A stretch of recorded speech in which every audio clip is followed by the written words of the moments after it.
안녕하세요. 오랜만에 인사드립니다. 오늘은 저희 하나로 컨설팅 노무법인의 이제 대표 노무사님이신 양재모 대표 노무사님을 모시고 저희 2024년 인사 노무 주요 이슈에 대해서 조금 알아보고자 합니다.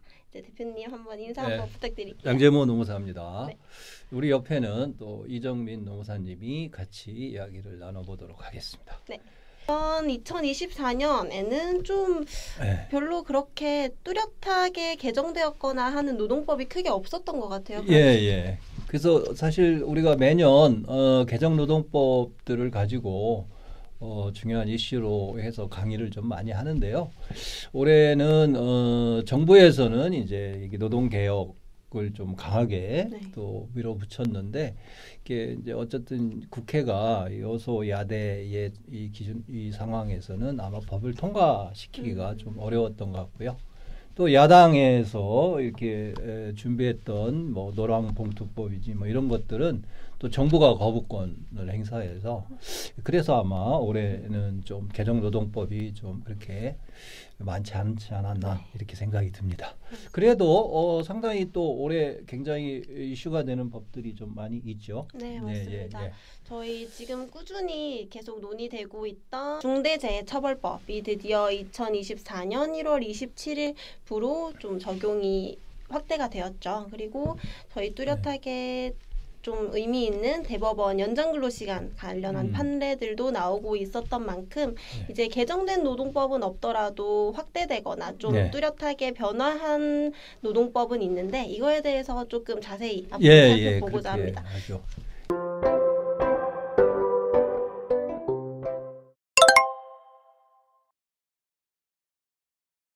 우선 우리 중대재해처벌법은 2년 전에 이제 50인 이상 50억 건설공사 인사업장에 적용이 됐고 2년 유예가 있었는데 이제 올 1월 27일부터는 이제 5인 이상 사업장 모두 적용되는 굉장히 이제 회사 입장에서는 어떤 그 생산 못지않게 관심을 둬야 되는 특히 안전에 대한 그런 관심을 갖지 않으면 이 법을 대부분 그 CEO나 오너들을 처벌하기 위한 법이다 이렇게들 이야기들을 많이 합니다. 그래서 산안법이 있음에도 불구하고 이런 중대재해처벌법이라는 특별법을 통해서 처벌 규정을 최저 기준을 사망사고 발생 시에 1년 이상의 징역 또는 10억 원 이하의 벌금 이렇게 굉장히 강하게 둔 이유는 사업장 입장에서는 좀 부담이 되는 그런 법이죠.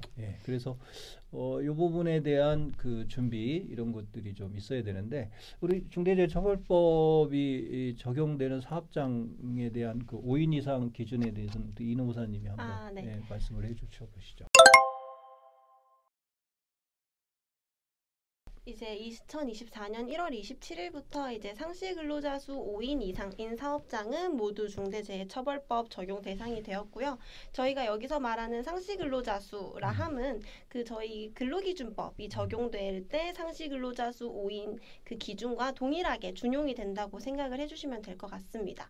그렇고 이제 좀 주의해야 될 점은 건설업 같은 경우에는 기존에는 그 공사 금액이 50억 미만인 사업장에 대해서는 적용 유예가 됐지만 이제 24년 1월 27일부터는 건설업의 경우에도 그 공사 금액 제한이 없어져서 다른 업종과 동일하게 상시 근로자 수 5인 이상이면 법이 적용된다라는 점도 유념해 주셔야 될 것 같습니다. 그래서 제가 최근 중대재해처벌법 Q&A를 보니까 사업장에서 뭐 15시간 미만이면 우리가 최단 시간 근로자라고 그래서 뭐 근로기준법 적용을 거의 안 하는데 사실 이제 산재 처리는 되잖아요. 맞습니다. 그러다 보니까 이런 이제 인원수 산정에 있어서는 포함되는 그러면 뭐 아르바이트생들 이런 분들도 거의 인원수에 다 포함되기 때문에 뭐 조그만 식당에서부터 시작돼서 소규모 사업장도 다 대상이 되지 않을까 좀 그런 부분들의 준비가 필요해진 것 같습니다.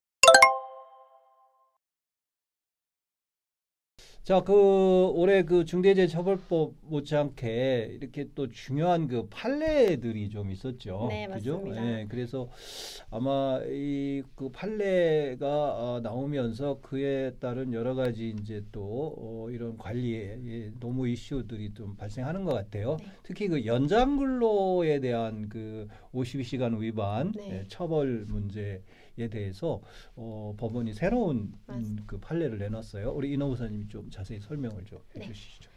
이제 23년 12월 26일에 이제 대법원이 연장 근로시간 한도를 산정하는 그 기준을 처음으로 법원에서는 처음으로 내놓았다고 볼 수 있는 판결을 이제 내렸습니다. 그래서 기존 고용노동부의 행정해석에 따른 입장에서는 이제 저희가 소위 말하는 주 52시간 위반인지 아닌지를 판단할 때 그 주 12시간의 연장 근로를 산정할 때 1주 40시간뿐 아니라 1일 단위로 1일 8시간을 초과하는 근로시간도 연장 근로시간으로 그 합산을 해서 근로시간을 고려했지만 최근 대법원이 내린 판결에서는 이제 1일 단위의 근로시간은 별도로 고려하지 않고 예. 전체 1주간의 총 근로시간 중에서 단순히 40시간을 초과하는 시간만을 연장 근로시간으로 판단해야 한다고 그 기준을 내렸습니다. 그래요. 그래서 이런 판결이 있고 나서 사실 되게 많은 다양한 입장이 있었죠. 회사 입장에서는 이런 유연성을 확대하는 점에서 이의가 있다는 판단도 있지만 그 노동자 입장에서는 근로자의 안전이나 이럴 경우에 그래요. 이제 극단적으로 연장 과도한 근로시간을 초래할 수 있기 때문에 이런 근로시간을 제한할 수 있는 장치를 본격적으로 훼손한 판결이 아니냐 뭐 이런 평가도 맞습니다. 나오고 있었습니다. 예. 하지만 사실 중요한 점은 이제 그 기존과 마찬가지로 8시간을 초과하는 시간에 대한 사업주의 가산임금 지급 의무는 사실 그대로 부담이 되기 때문에 예. 뭐 사업주 입장에서는 어쨌든 근로시간을 유연하게 활용할 수는 있지만 그만큼의 비용 부담과 이런 중대재해처벌법에 따른 안전이나 이런 것들을 같이 고려했을 때 그 두 지점 사이에서 균형을 찾아가는 것이 필요하지 않을까. 이게 이제 판결문에 대해서 좀 오해를 하시는 분들이 이게 이제 가산임금을 계산해서 주는 기준은 아니라는 네, 거죠. 그죠? 맞아요. 그래서 이제 52시간 위반에 대한 처벌이 뭐 2년 이하의 징역에 2천만 원 벌금의 기준을 두고 있는데 그러면 결국은 일주일간 총 근로에서 40시간을 뺐을 때 12시간을 초과하면 그건 이제 52시간 이제 법 위반이라고 하는 기준이 만들어졌다. 그래서 그런 면에서는 굉장히 중요한 판결이었다. 이렇게 네, 보여집니다. 대표님 그러면 이제 집단적 노사관계 관련한 좀 주요 판결이나 법안이 있으면은 좀 소개를 부탁드리겠습니다. 예, 올해의 그 노조 조직률이 좀 올라갔다고들 많이 얘기하는데 이런 현상들 조직률이 올라가는 거는 사실 이제 복수노조 체제에서 사무직 노조들이 좀 많이 만들어지고 있어요.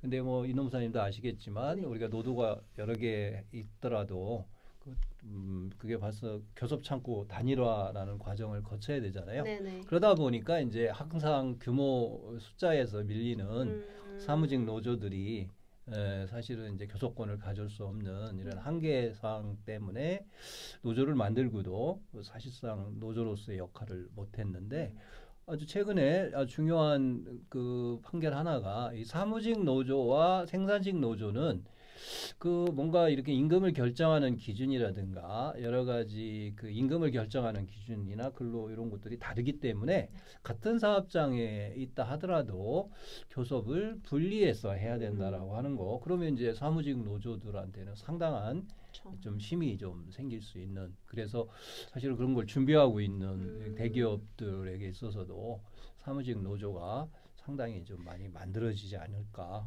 이렇게 좀 판단이 드네요. 보통 대기업 같은 경우에는 이런 생산직과 사무직의 근로 조건이나 임금 체계나 이런 게 다르게 구성되어 있는 경우가 더 많을 수 있는데 그럼에도 불구하고 소수 노조라는 이유만으로 교섭권 자체를 아예 박탈당해 버리면 사실 노조가 유명무실해지는 결과가 나올 수 있으니 그런 점에서는 굉장히 의미 있는 판결 같네요. 예, 그렇습니다. 그래서 이게 뭐 결국은 이제 대법원까지 갈지는 모르겠지만 기업 입장에서도 어쨌든 사무직 노조가 있는데도 그 사무직 노조가 교섭권이 없다라고 하는 것 때문에 지금까지 교섭을 계속적으로 이렇게 해오지 못한 부분들은 좀 변화가 발생하지 않겠나 이렇게 보여집니다. 이때 이제 최저임금보다도 중요한 게 2024년부터는 최저임금에 산입할 때 그 제외되는 범위가 이제 복리후생적금품, 정기상여금 모두 0%로 바뀌었다는 점이 조금 더 인사 담당자나 급여 업무를 해주시는 분들에게는 조금 더 중요한 점일 것 같아요.